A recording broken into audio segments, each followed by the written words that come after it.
ഞാൻ ഇന്ന് വന്നിട്ടുള്ളത് ഒരു കുസൃതി കണക്കുമായിട്ടാണ്. അപ്പോൾ അതിനു മുമ്പ് ഞാൻ എൻ്റെ ഒരു അനുഭവം പറഞ്ഞിട്ട് നമുക്ക് ടോപ്പിക്കിലേക്ക് കിടക്കാം.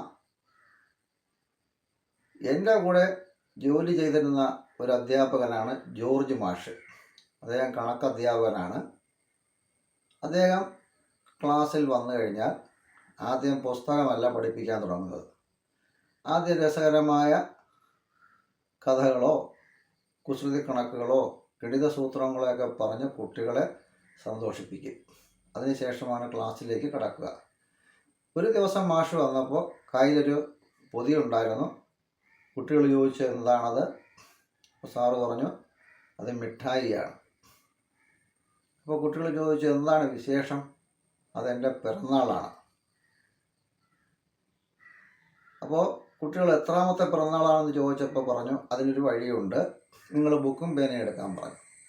എന്നിട്ട് 2 ഡേറ്റുകൾ കുറിക്കാൻ പറഞ്ഞു.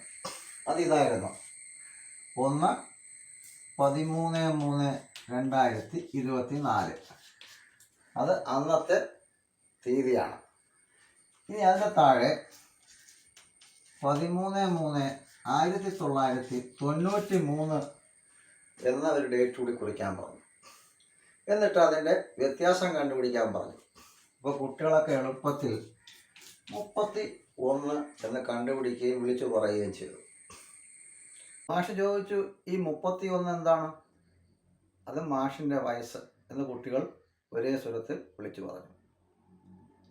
മാഷ് കൂട്ടിച്ചേർത്തു, എൻ്റെ ഡേറ്റ് ഓഫ് ബർത്തിൽ ഒരു പ്രത്യേകതയുണ്ട്. അതെന്താണ്? തീയതിയിലും മാസത്തിലും പിന്നെ വർഷത്തിലും 3 വരുന്നുണ്ട്. മാത്രമല്ല എൻ്റെ വയസ്സിലും 3 ഉണ്ട്.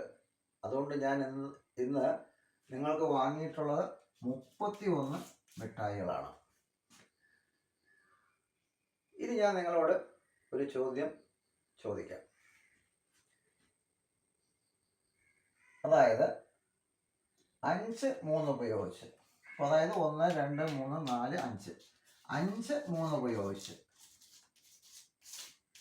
എങ്ങനെ 31 ഉണ്ടാക്കാം? അതവിടെ നിൽക്കട്ടെ. ഇനി എൻ്റെ ചോദ്യമാണ് ചോദിക്കാൻ പോകുന്നത്. മാഷ് അന്ന് കുട്ടികളോട് ചോദിച്ച ചോദ്യം തന്നെയാണ് ഞാൻ ഇന്ന് നിങ്ങളോട് ചോദിക്കുന്നത്. 5 3 ഉപയോഗിച്ച് എങ്ങനെ 31 ഉണ്ടാക്കാം? വേഗമാകട്ടെ, നിങ്ങളുടെ ഉത്തരങ്ങൾ വേഗത്തിൽ കണ്ടുപിടിക്കും.